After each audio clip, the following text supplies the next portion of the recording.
पर विश्वास कर।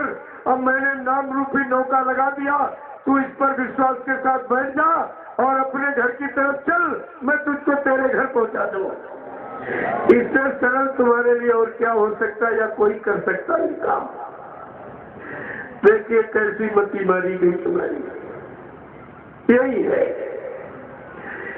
है काल के जीवों की पहचान। और कहा था भवसागर भरवो नहीं, चैलेंज किया, इस भवसागर में तुम भ्रम मत करना कि तुमको लेने वाला कोई दूसरा आएगा या दूसरे नाम का कोई जहाज लगाएगा। मेरे पर पौरुष का भरोसा कर, मुझ पर विश्वास कर, इस नाम रूपी नौका पर बैठ जा, मैं तुझको तेरे घर पहुंचा दूंगा। इससे सरल सहज सुगम रास्ता क्या हो सकता, तो भी तुम्हारी समझ में नहीं आया। तो ये सोचो कि तुम अब कर ही क्या सकते हो। एक चीज समझ के मिली हो रख नहीं पाएगा। यही कहा, एक तो सदगुरु के दरबार में जीव को जाने का मौका नहीं, काल तमाम बाधाएं उत्पन्न कर देता, जाने नहीं देता, न सुनने देता, न समझने देता, न रुकने देता, न करने देता, क्योंकि उसको चिंता है कि यह सब जीव चले जाएंगे तो मेरा राज खत्म हो जाएगा, फिर मैं शासन हुकूमत किस पर करूंगा। उसको तो तुमसे ज्यादा चिंता है। तो ये सब चीजें देखो आपके लिए पहले से पहले सब सजा करके गुरु ने बच्चों के रूप में आपको दिया, लेकिन आप एक भी वचन रख नहीं पाए। ये धोखा इस बात का हो गया। और जिस महापुरुष ने कितने प्रमाण अपनी शक्ति के और अपने काम करने की क्षमता के तुम्हारे सामने खोल खोल के रखे और तुमको साथ में रखा। इतने बड़े बड़े काफिले इन हिंदुस्तान की सड़कों पर जिस महापुरुष ने शांत फ्री ढंग की, ये कोई राजनीतिक नेता पार्टी न कर रही, न कर सकती, न कोई धार्मिक मिशन का संप्रदाय कर रहा, फिर भी तुम्हारी समझ में नहीं आया। और तुमको साथ में लेकर 1-1 लाख लोगों को साथ में लेकर 50,000 वाहनों के साथ 10,000 किलोमीटर 3-3 महीने लगातार 16-18 प्रांतों में आपको घुमाया, दिखाया, सुनाया, समझाया, कराया, लेकिन तुम्हारी समझ में कुछ नहीं आया। और कहा था बच्चा, जहां जहां मैंने मंच लगाकर जो जो संदेश दिया है, जो जो वादे किए हैं, परिवर्तन की जो शपथ कसम उठाई है, कहा ये जब तक सब पूरा नहीं हो जाएगा, मैं भारत के एक एक नागरिक से पूछ लूंगा, मैं जनता में बड़े बड़े मंच लगवाऊंगा, फिर भारत की जनता से पूछूंगा कि मैंने जो जो वादे किए और प्रतिज्ञा की, ये सब पूरा हो गया कि नहीं। जब भारत की जनता दोनों हाथ उठा करके कहेगी कि बाबा जी सब कुछ हो गया, तब ये बाबा मानने वाले हैं और तभी जाने वाले हैं।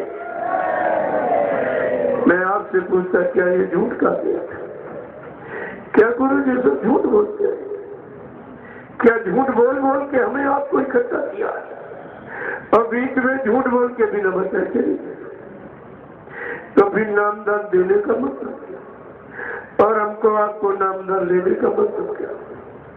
देने का लेने का कोई मामला हल ही नहीं हुआ अभी तो। यह सब विचार करना चाहिए था, लेकिन वही बात है कि जब बुद्धि में विकार आ जाता तब वो समझने नहीं देती कुछ।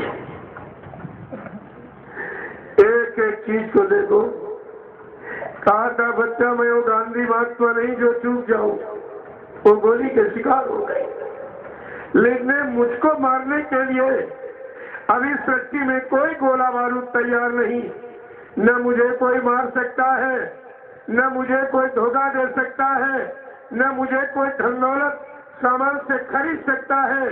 मैं अपना काम करने आया हूँ, काम करके ही जाऊंगा, चाहे अपने काम को पूरा करने के लिए हमको इसी शरीर में 400 वर्ष क्यों न रहना पड़े। क्या ये सब झूठ था? क्या 400 वर्ष का समय निकल गया? अभी तो हिंदुस्तान की धरती पर यह प्रचार हुआ है कि बाबा जय गुरुदेव जी महाराज के शरीर की उम्र 116 वर्ष और 400 वर्ष तक रहकर वो अपने काम करने का वादा किया है। आपको यह सब विचार करना चाहिए था। क्या संत महात्मा झूठ बोलते? अगर झूठ बोलते तो संतों के बारे में भगवान राम भी झूठ बोलते? क्या भगवान भी झूठ बोलता है? भगवान राम ने क्या कहा संतों के विषय में कि हमारे बादशाह ने पर चाहे फीका पर संत बचन पत्थर कैली का। कहा मेरे बचनों में हेरा फेरी हो सकती भगवान राम के, क्योंकि मैं सीमित व्यवस्था परिवर्तन के लिए आया हूँ, लेकिन संत महापुरुष जो विश्व परिवर्तन के लिए आएगा उसकी जमान पत्थर की लकीर होगी। तो भगवान को भी झूठा आपने ठहरा दिया। तुम्हारी समझ में सच्चाई बिल्कुल 1% नहीं, और यह सब आपने खत्म कर दिया। 4 जनवरी 1978 में बाबा जी ने क्या कहा था? देखो, जब हिंदुस्तान में कोई आवाज नहीं लगी थी अंग्रेजों के लिए, कहा तब भी मैं मौजूद था। 30 साल सत्याग्रह मेरे सामने चला, मैं मौजूद था। गांधी ने पहली आवाज, पहली स्पीच अंग्रेज भारत छोड़ो की लगाई, तब भी मैं वहां मौजूद था। और 1948 में जब गांधी की गोली मारी गई तब भी मैं मौजूद था। अगर इन लोगों को ये चिंता न होती कि ये महात्मा अगर जिंदा बना रहेगा तो मेरी सच्चाई को खोल देगा, सच्चाई की चिंता थी, इसलिए प्रेमियों उनके गोली मारी गई। और अगर ये न होता तो उनकी रक्षा की नहीं होती, किसी ने कुछ नहीं कहा। और कहा बच्चा, मैंने अपने हाथ से 1 रुपए का 60 सेंट का मैंने खरीदा, तुम मुझे क्या बताओगे? तुम क्या मुझे महंगाई और मतलब सस्ती के बारे में क्या बताओगे? और कहा मेरी दाढ़ी ये छाया में सफेद नहीं हुई, मैंने वक्त और जमाना देखा है, तुम मुझे क्या बताओगे? अब आप सोचिए, जो इतनी लंबी सोच, इतना लंबा अनुभव, यह सब जिसके पास जानकारी और उसको देख के समझ के अब भविष्य में परिवर्तन की बात, परिवर्तन की भूमिका तुम्हारे सामने रखी और तुम ना वो समझ पाए ना ये समझ पाए, तुम्हारी समझ में कुछ नहीं आया। ये तुमको विचार करके रखना चाहिए था। प्रेमियों, जब ये आवाज मथुरा में लोगों ने लगा दी कि बाबा जी शरीर छोड़ के चले गए, बड़े ध्यान से सुनो, यही से शुरुआत कहानी की हो जाती है। क्या लाखों प्रेमियों ने तुरंत आवाज उठाई, कहा मेरा गुरु झूठ नहीं बोलेगा। बाबा जी ने नाम दान देने के वक्त में वादा किया था, कहा बच्चा मैं तुम्हारी जीवात्मा को जगाऊंगा, परमात्मा से मिलाऊंगा और अपने नाम जहाज पर बैठा कर तुमको तुम्हारे घर पहुंचाऊंगा। कहा ये मेरा गुरु झूठ नहीं बोलेगा। इस पर प्रेमियों ने प्रमाण प्रस्तुत किया।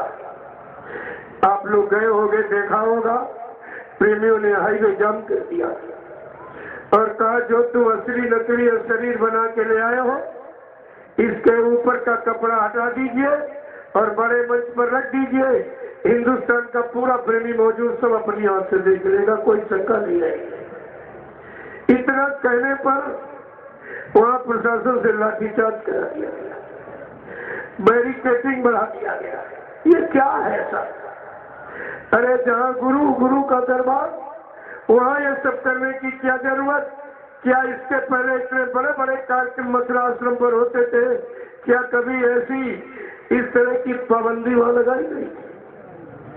गुरु कहते हैं मेरे मुझको तो एक पुलिस के सिपाही की भी जरूरत है, मेरे यहाँ सब अनुशासित है, आप आए हो तो तुम्हारा स्वागत है। लेकिन हमको जरूरत नहीं। गुरु ने कभी जरूरत नहीं समझी और वहां सब क्या हो गया, एकदम भरमार हो गया। प्रेमियों ने फिर भी साहस किया, कहा ठीक जो भी असली नकली बना के ले आए हो वो तुम्हारा भोग तुम्हारे लिए होगा, लेकिन भारत भूमि पर संतों महात्माओं को कभी जलाया नहीं जाता है, तुम गुरु को समाधि दे दीजिए। ये कौन सी बुरी मांग थी प्रेमियों, और देने वालों को इसमें हानि क्या। लेकिन ये सब जानते थे कि हम पुतला बना के ले आए हैं, अगर समाधि दे दूंगा तो सीबीआई जांच में समाधि खोद के निकाली जाएगी, मैं फंस जाऊंगा। तुमने आज नहीं तो तुम कल फंस जाओगे, तुम जाओगे बाबा। सच्चा दरबार गुरु का, झूठा टिका न कोई। ये प्रेमी दरबार ही सच्चा है, इसमें झूठ बोलने वाला, छल कपट करने वाला, धोखा देने वाला, अपना स्वार्थ लोभ लालच हल करने वाला लंबे समय तक संत दरबार में टिक ही नहीं सकता। इसके बस का भी काम नहीं है। तो आपको तो विचार करना चाहिए था।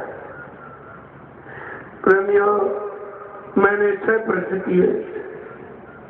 मैंने कहा मेरे 6 प्रश्नों का जवाब दे, मैं बोलना बंद कर दूंगा, हमें क्या जरूरत। हमको तो आपसे कुछ नहीं चाहिए, किसी तरह की कोई कामना इच्छा नहीं है, लेकिन गुरु के बच्चों की तो चिंता है, उनकी सच्चाई की कदर है, तो ये तो नहीं होने दूंगा। सच्चाई को खोल के रखूंगा सबके सामने, और ये सब नजरअंदाज हो जाएंगे, सब नजरअंदाज हो जाएंगे, ऐसा नहीं है। तो मतलब मैंने पहला प्रश्न किया, बड़े ध्यान से सुनना, सब लोग समाज परिवारों में रहते हो। मेरा पहला प्रश्न, मैंने कहा जब कोई इंसान शरीर छोड़ देता है, उस मुर्दे शरीर को क्या कमरे में बंद करके ताला डाल के रखा जाता? क्या कभी किया सुना देखा आपने ऐसा?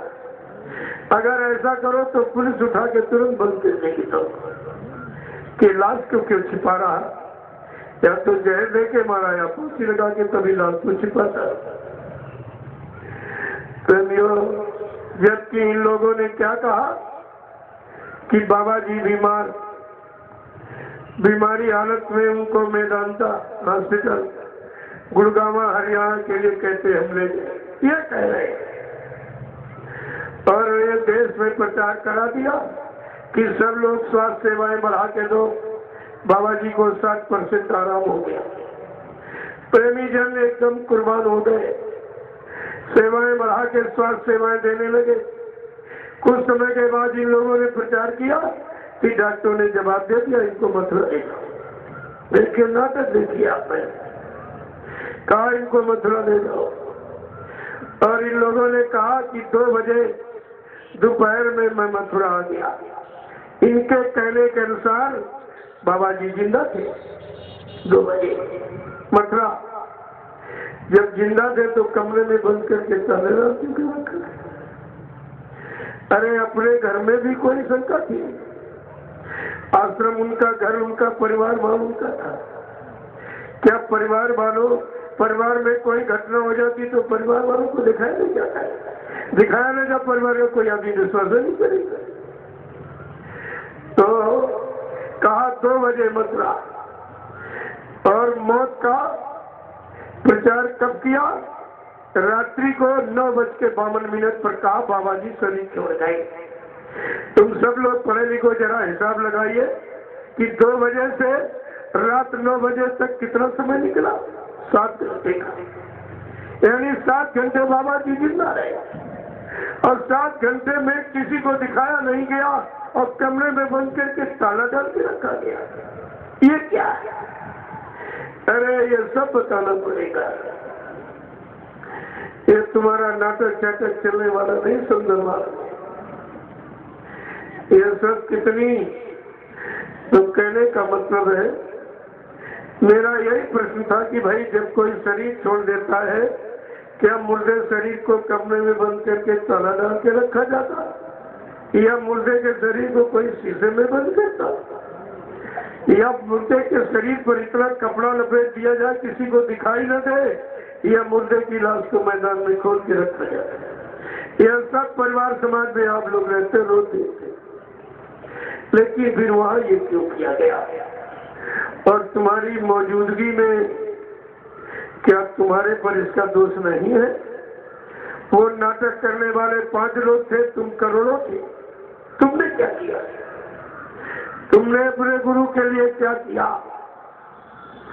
यह सब तुम्हारे पर इल्जाम लगा हुआ है, तुम सब इसके भागीदार हो।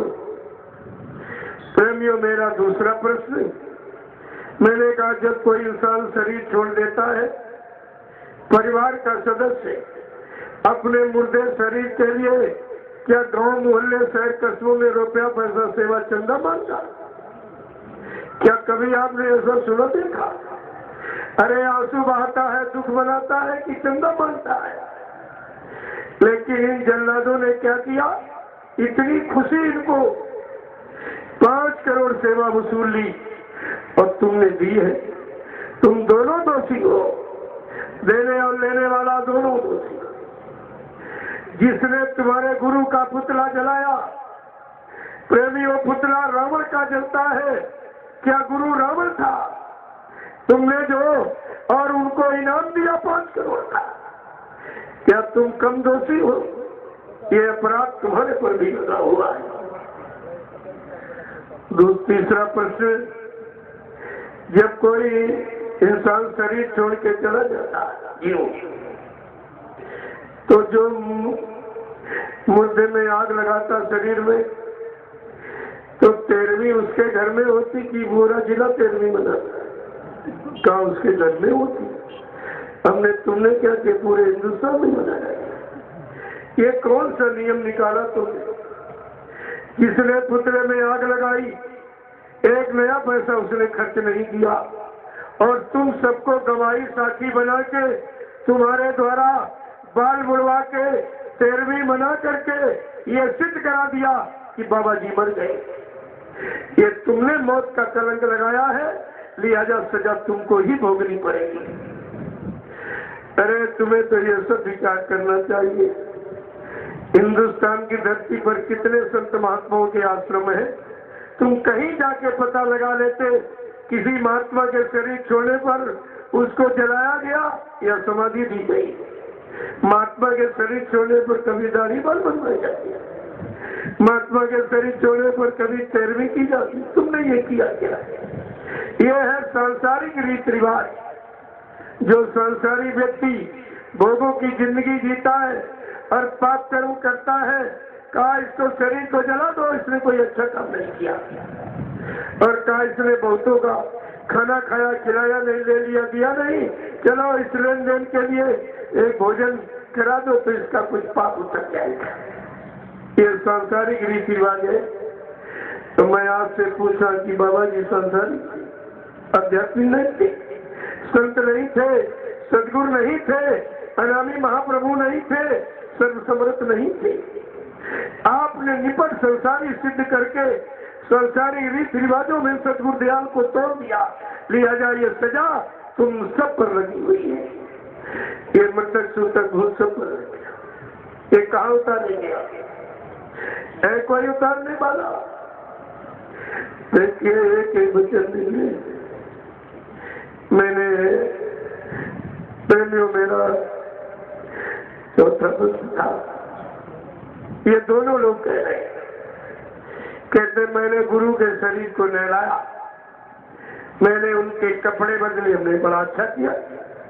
मैं तुम्हारी आलोचना करता हूँ, मैं तो सत्य बात पूछता हूँ कि नहलाया तो नहीं दिखाया, कोई बात नहीं।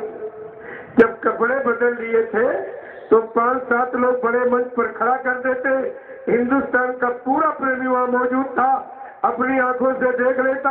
आज प्रेमियों को इस शंका का विषय ही नहीं था। आप सच सच बताना, बाल बच्चेदार हो, क्या हिंदुस्तान में किसी प्रेमी ने मथुरा में बाबा जी के शरीर को पूरा खोल के देखा था, या पूरा शरीर किसी को खोल के दिखाया गया था? फिर तुमने विश्वास कैसे कर दिया? अगर कोई कह दे तुम्हारा बाप मर गया और लाश न दिखाई जाए तो बिना लाश देखे तुम 13वीं मनाओगे, पान बढ़वाओगे, तो तुमने गुरु की क्या किया? इतना बड़ा अपराध, जबकि तुमको सत्संगों में कितनी बार सुनाया गया कि गुरु को मानुष मानते ते नरकहिए अंध और रहे सदा भवकूप में और छुटे न जम के फंद। जिन्होंने गुरु को मनुष्य माना है वो अंधे हैं, वो भवसागर से कभी नहीं निकल सकते हैं। क्यों? मानुष देह धरी गुरु ने जो तो तेरा करे कल्याण, उन्होंने मानुष तन धारण किया है। क्योंकि अब की बार हमारी आपकी जीवात्मा मनुष्य शरीर में आई हुई है, उस जीवात्मा के लिए मानव तन धारण किया है। एक भी बात तुम्हारी समझ में नहीं आई। तुमने सभी अपने लिए जो तैयार किया इसके भोक्ता बनेंगे आप सब दोषी। किसी पर किसी तरह का कोई विश्वास नहीं रहा। एक बार संता ने सबको झकझोर दिया। गुरु के प्रति विश्वास एक बार सबका खत्म हुआ और आप कुछ नहीं समझ पाए। देखिए, आप इसे समझिए। प्रेमियों, मेरा 5वां प्रश्न है। मैंने कहा जब ये दोनों लोग कहते नहीं नहीं सही शरीर जलाया गया, बड़ी अच्छी बात। जब सही जलाया है तो सही का प्रमाण देने में तुमको कुछ चिंता क्यों है? अगर सही शरीर जलाया है तो हमने कहा मौत का प्रमाण पत्र दे भी दिया, मान लिया जाएगा, मान लिया जाएगा। लेकिन मैं ये भी जानता हूं कि मौत का शादी कोई बनाता कौन है। जब मैं 3.5 वर्ष से ऊपर हमको हो गया, इन लोगों ने जाना इनके बोलने का मुद्दा यही है। प्रेमियों, अभी 1 साल हुआ मेरे पास बाबा